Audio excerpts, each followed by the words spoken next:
ouvrir cette porte, Oui. mais on peut faire courir le câble et comme ça pouvoir fermer la cage des accusés.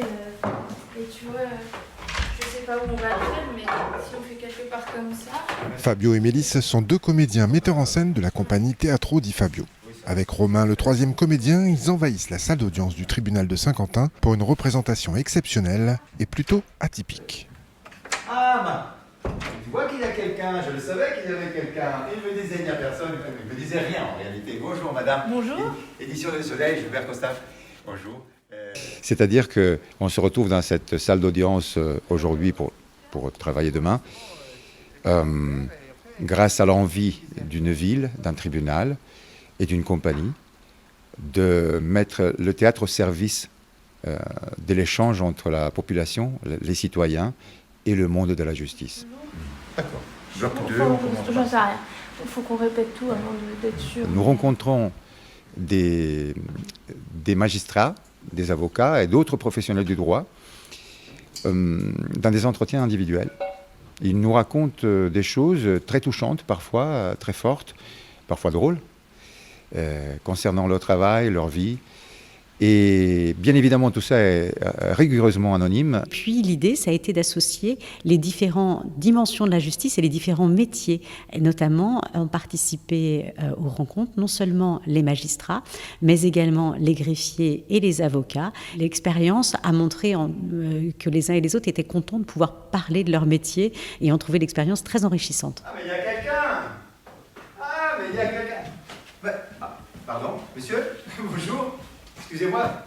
Parce que j'ai frappé 2 ou 3 fois, mais personne ne répondait. Je pensais qu'il y avait personne. Je peux rentrer. Parce que, On essaye de créer des moments d'improvisation sur des thèmes très précis. Je peux vous faire des exemples.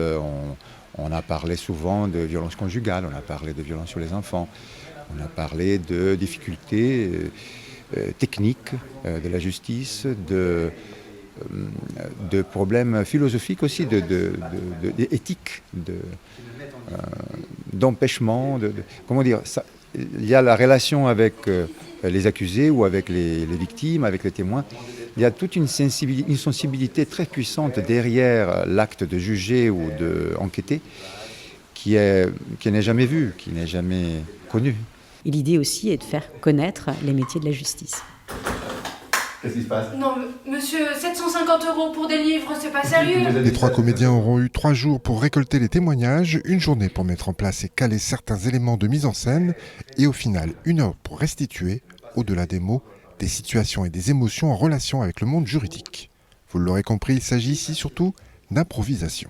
Alors, cette deuxième improvisation, elle naît parce que souvent, les professionnels de la justice sont confrontés à des dossiers difficiles, délicats. La différence entre jouer une pièce de théâtre et jouer des improvisations, c'est que la pièce de théâtre, on l'aura répétée pendant des semaines. Et les improvisations, c'est ce qui nous vient, c'est de la fraîcheur par rapport à ce qui nous a été donné. Et c'est une mise en danger parce que l'enjeu d'être bon et pas forcément le vrai enjeu de ces improvisations, c'est juste rendre ce qui nous a été donné pendant une semaine. Depuis quelques temps maintenant, les tribunaux essayent affaiblir un peu cette image d'inaccessibilité, de méfiance que la population a toujours eue. Et donc là, il y a l'envie, non seulement dans l'architecture des salles, des palais de justice, plus ouverts, plus vitrés, mais aussi dans l'attitude de retrouver un dialogue, de rouvrir un dialogue. Donc nous, on bénéficie de cette politique d'ouverture maintenant, et en tant qu'artiste, on est ravis de travailler en collaboration avec des magistrats, des greffiers, des avocats. Une forme aussi interactive, tellement dans le présent, avec une semaine d'entretien et bam, on crée quelque chose. C'est plutôt une chance et c'est plutôt rare qu'il nous soit donné comme ça un espace de création si spontané. Et c'est extrêmement riche parce que la parole des magistrats, des avocats, des greffiers, des personnes qu'on a rencontrées, du personnel du tribunal, c'est une parole qui est rare et qu'on entend peu finalement. Et du coup, c'est aussi un honneur que de pouvoir l'apporter pour ce temps d'improvisation.